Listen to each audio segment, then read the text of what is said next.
오늘은 오순절을 지내고 있어요. 15번째 주일입니다. 그리고 이미 말씀드렸던 것처럼 또 잘 알고 있는 것처럼 교회 창립에 대해서 감사하는 주일이기도 합니다. 함께 생일 축하송을 한번 해볼까요? 예. 사랑하는 장산교회 생일 축하합니다. 이렇게 하는 거예요. 아셨죠? 시작!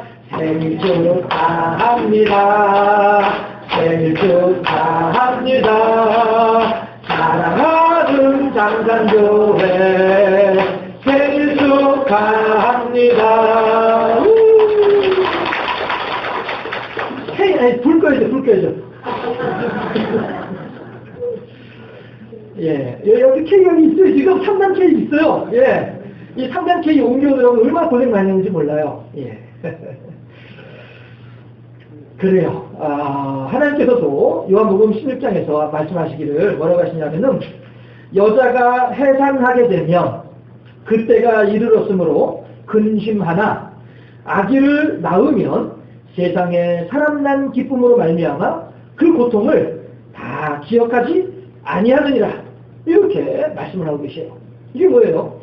사실 저는 뭐 산통은 안 될 것 같습니다만 그리고 저희 집사람도 보면 다른 사람들에 비해서는 수월하게 나은 것 같아요. 저희 큰애 낳고 난 뒤에 제가 이제 저희 어머니하고 그러니까 저희 본가하고 처가하고 이렇게 전화를 하는 거예요. 그때 이제 핸드폰 없으니까 공중전화, 산부인과 병원에 공중전화에 가가지고 전화하면서 장모님 나왔어요. 그래 고생 안 하고 2시간 만에 나왔어요. 이랬단 말이에요. 그랬더니 뒤에서 담배를 뻗고 피우고 있던 어떤 남자가 2시간 만에 나왔어요? 예, 좋겠습니다. 저 12시간이에요. 미치겠어요. 이러더라고요. 다른 사람들은 12시간에만 이렇게 틀어도 아기가 안 나오더래요. 그런데 저희 집사람은 2시간 만에. 작은 애는 들어가자마자 바로 비교적 쉽게 이제 아기를 낳았어요. 참 감사하죠. 예. 그런데 이 산통은 어느 목사님이 그러시더라고요. 산통은 많이 겪어야 된대요. 왜냐하면 그래야 하와의 죄가 얼마나 큰 줄을 알아서 하나님 앞에 바싹 깨질 수 있대요. 그러면서 뭐 형편에 여의치 못해서 수술하신 분들도 많이 계시겠습니다만 아무튼 그 목사님은 그래요. 웬만하면 수술하지 마시오. 산통 겪으면서 하나님 하와의 죄가 제 죄입니다 하면서 회개하는 시간 가졌고 이렇게 농담 삼아서 말씀하신 분들 계셨습니다만은 이렇게 산통은 힘들어요.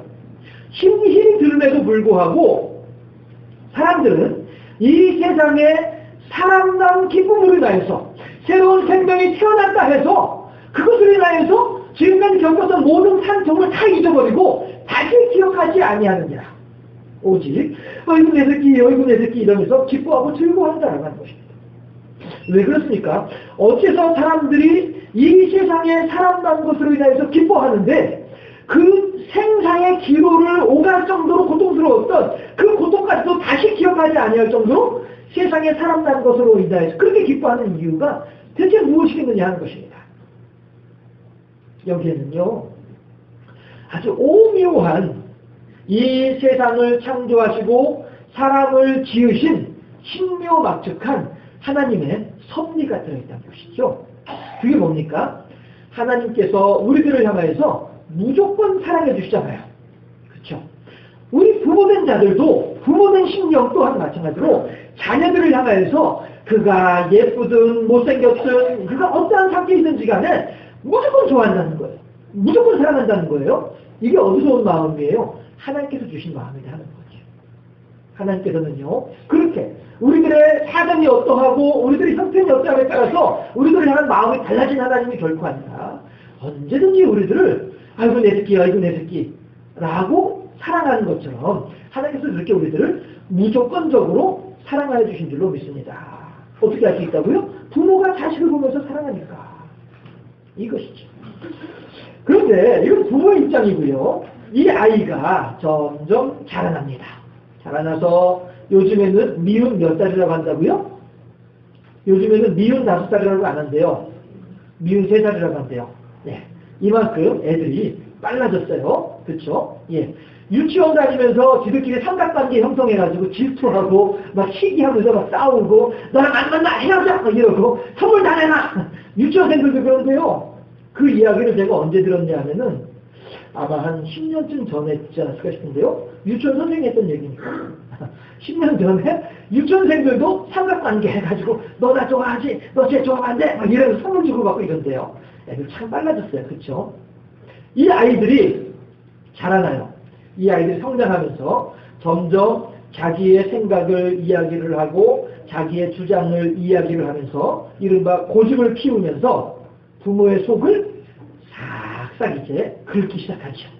그러다가 나중에는 어디까지 가냐면은 대체 어디서 다른 녀석이 나와가지고 내 속을 이렇게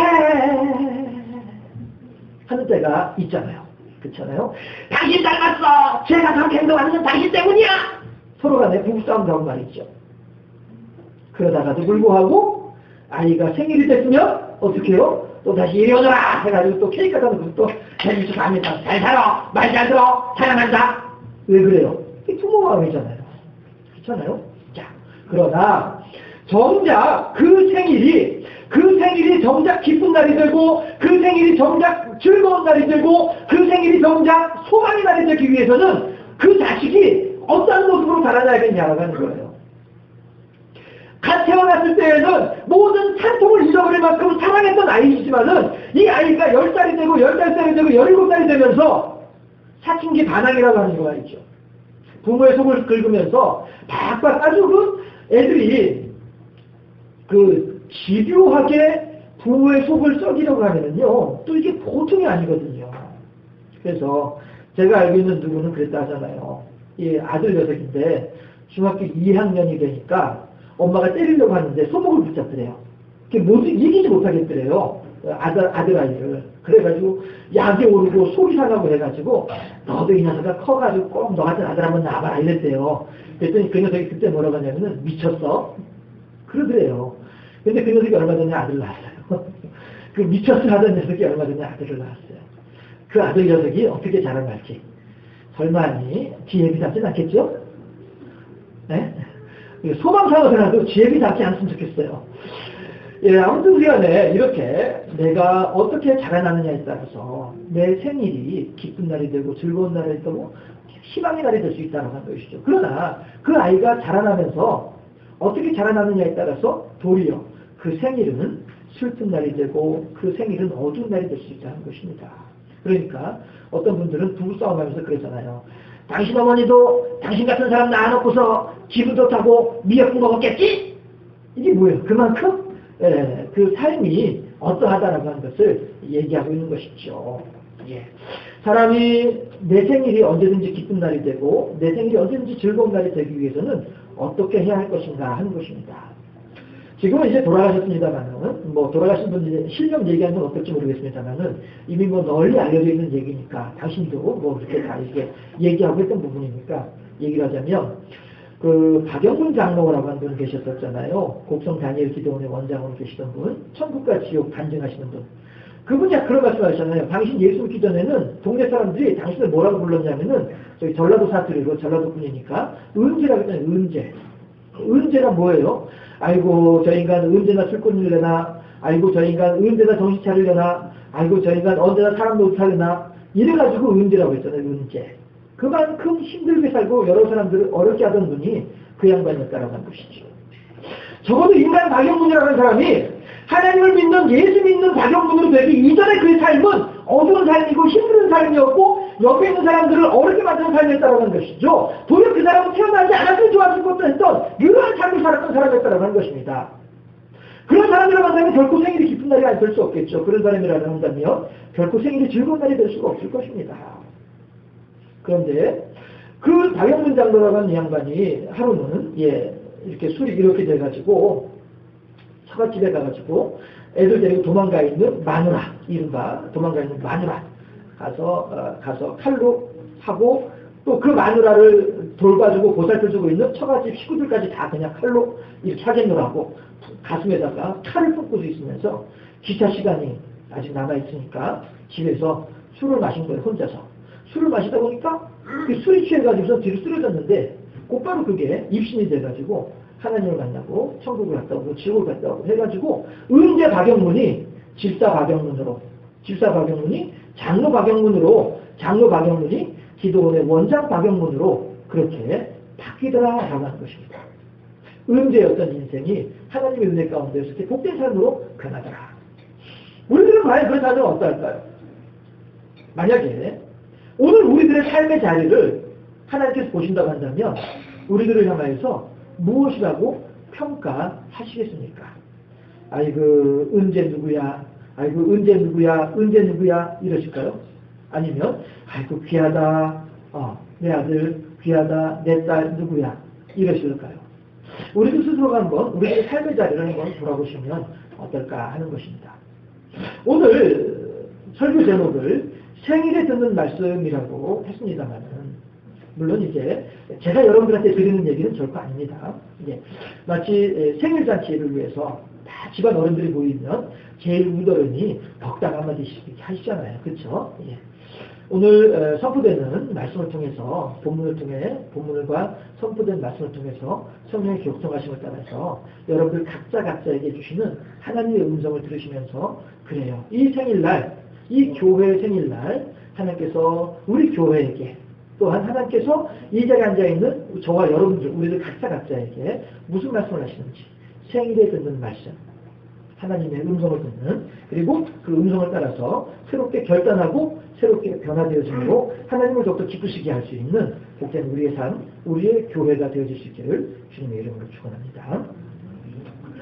우선 우리들은 이걸 생각하면 어떨까 싶어요. 예배당이라고 하는 말과 교회라고 하는 말의 차이점. 간략하게 말하면 아마 지난 우리 작년 교회 창립 주일에도 이 내용을 말씀드렸던 것 같아요. 코이노니아하고 에클레시아를 말씀드렸던 것 같아요. 예배당이라고 하면 이 건물로서의 예배당이죠. 우리 앉아있는 이 자리. 이것이 예배당이라고 얘기할 수 있을 것입니다.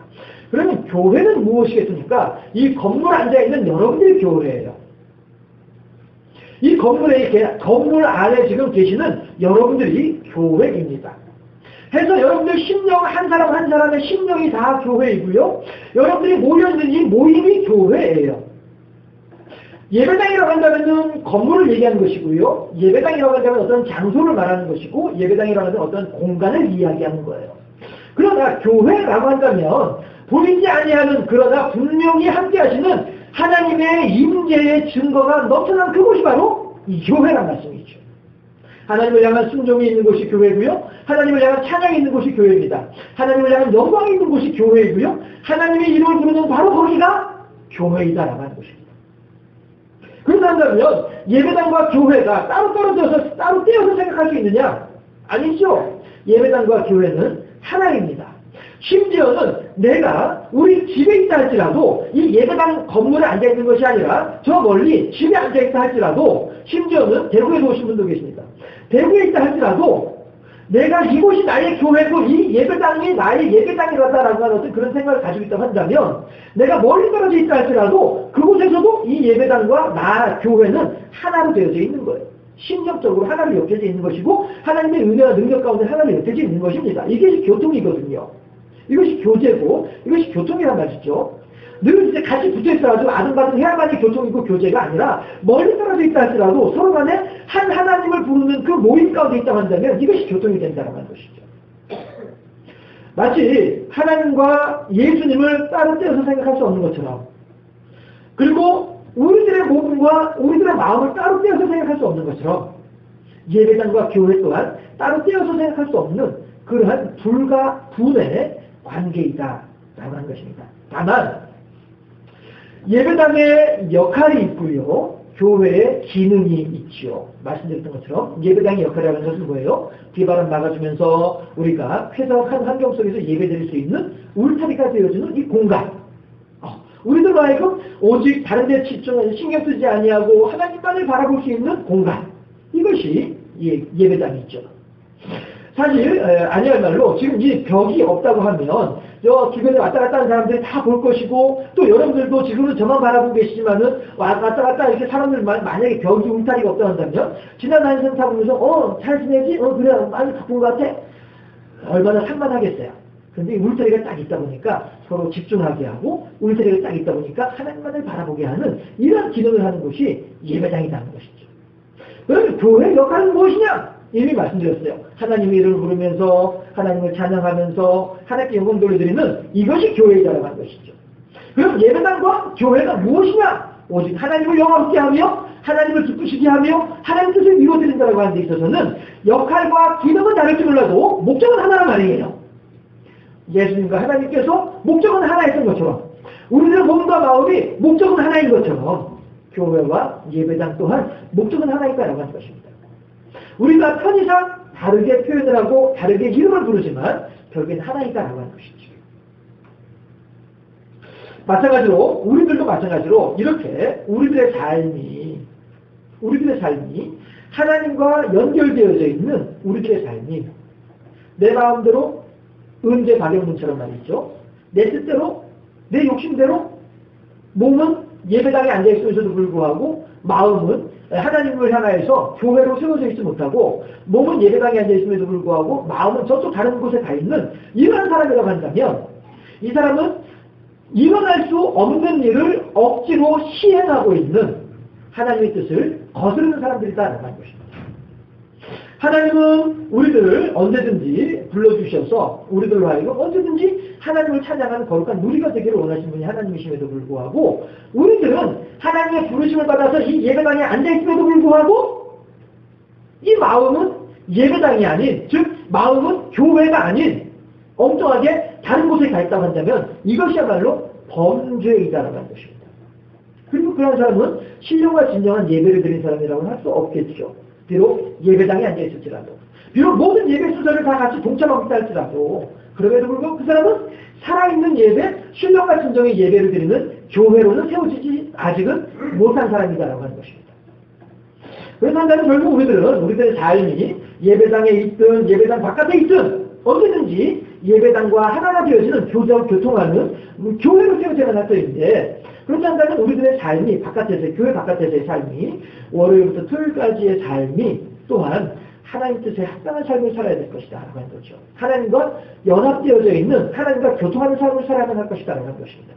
하나님 안녕히 계세요. 저 갔다가 다시 올게요. 하나님은 예배당 안에 계신 하나님이죠? 예, 저는 이제 제 생활하러 나갑니다. 월요일부터 토요일까지 제 마음대로 살다가 일요일날 주일날 다시 올 테니까 안녕히 계세요. 빠이빠이. 이건 아니지 않냐 하는 거예요. 하나님은 내가 어디에 있든지 간에 그곳에서 나와 함께하고 계시면서 내가 하나님을 향해서 기쁜 행동을 하게 될 때에는 기뻐하시며 내가 혹이라도 하나님의 뜻에 어긋나는 일들을 하게 될 때에는 그 심령으로 근심하면서 우리들과 함께하시는 분이 하나님이시다라고 하는 거죠. 결코 우리들은요 하나님과 떨어져서 생활할 수 없는 사람인데도 불구하고 우리들은 어쩌면은 한 번씩 마치 내 눈앞에 하나님 안 계시니까 마치 내 옆에 하나님 계신 것 같지 않으니까 하나님이 없는 듯이 하나님이 안 계시는 듯이 생활하는 경우들이 바로 있지 않겠느냐. 그것을 뭐라고 해요? 미혹이라고 한단 말이죠. 마귀의 유혹이라고 한단 말이죠. 따라서 우리들은 어느 때에는 너무나도 이 마귀의 유혹이 너무나도 강력하다 보니까 착각하는 경우도 있어요. 이것이 하나님의 뜻인가 보다. 이것이 하나님의 뜻이야. 맞아. 분명히 내가 이렇게 행동하는 것이 분명한 하나님의 뜻이야. 라고 하는 이런 생각들을 하게 된다는 것이죠. 그러면 완전히 이 사람은 이제 그쪽으로 빠져서 내가 하나님의 영광을 위해서 이렇게 얘기를 하는데 너희들은 왜 대체 나의 생각을 대체 이해하지 못하는 거야? 모든 사람들을 다 전따시키면서 나만 홀로 독야청청하는 사람처럼 말이죠. 이렇게 행동하는 경우들도 있더라 하는 것입니다. 그럼에도 불구하고 주님께서는 그 모든 것들을 아우르면서 너희들은 그것이 소중한 것처럼 여겨지지 너희들은 그것이 귀한 것처럼 여겨지지 그렇지만 내가 너희들에게 말을 하노니 그것보다 이것이 더 소중하다라고 말씀을 하시는데 그게 뭐냐면은 오늘 본문 2장 4절 말씀입니다. 4절 말씀 합독해 보실까요? 4절입니다. 사람에게는 버린 바가 되었으나 하나님께는 택하심을 입은 보배로운 산 돌이신 예수께 나아가. 이게 뭐예요? 예수님에 대해서 사람들은 버렸다는 거예요. 예수님에 대해서 사람들은 그 의미를 모르고 그 가치를 모르고 예수님의 사람을 향한 그 사랑을 알지 못한 채 예수님을 향해서 별것 아닌 것이 보잘것없는 것이 겨우 나사렛 출신이면서 겨우 목수 출신이면서 배우것도 없으면서 네가 대체 뭐라고 십자에 못 박아서 무덤에다가 집어던져버리고 마는 이러한 존재로 사람들은 생각했다는 것입니다. 그러면서도 불구하고 그들은 뭐라고 해요? 이것이 하나님을 섬기는 예법이다 라고 사람들은 생각하더라 하는 거예요. 얼마나 마귀의 유혹이, 얼마나 마귀의 미혹이 강하게 그 사람을 휘감았으면은 그 사람들이 그렇게 살아계신 하나님의 아들이신 예수 그리스도를 배척하면서 예수 그리스도의 옆구리에다 창을 찔러가면서까지도 이것이 올바른 일인 줄로 사람들이 생각했겠느냐라고 하는 것이에요. 이것이 죄의 결과입니다. 이것이 미혹의 결과이더라 하는 것이죠. 해서 많은 사람들은 예수님을 싫어하여서 예수님을 미워하여서 버렸어요. 버렸지만 그럼에도 불구하고 하나님께서 뭐라고 해요? 그렇지만 나는 그를 선택해서 그렇지만 나는 그를 선택을 했다라고 하는 것이에요. 그래서 하나님께는 택하심을 입은 보배로운 산돌이신 예수님으로 삼았다라고 합니다. 사람들은 미워서 버렸음에도 불구하고 사람들은 그 이름 거숫자에 버린 돌처럼 버렸지만 하나님께서는 그 버린 돌을 주워다가 가장 귀중하고 용이한 돌로 삼으셨다. 산돌이신 예수 그리스도로 삼으셨다.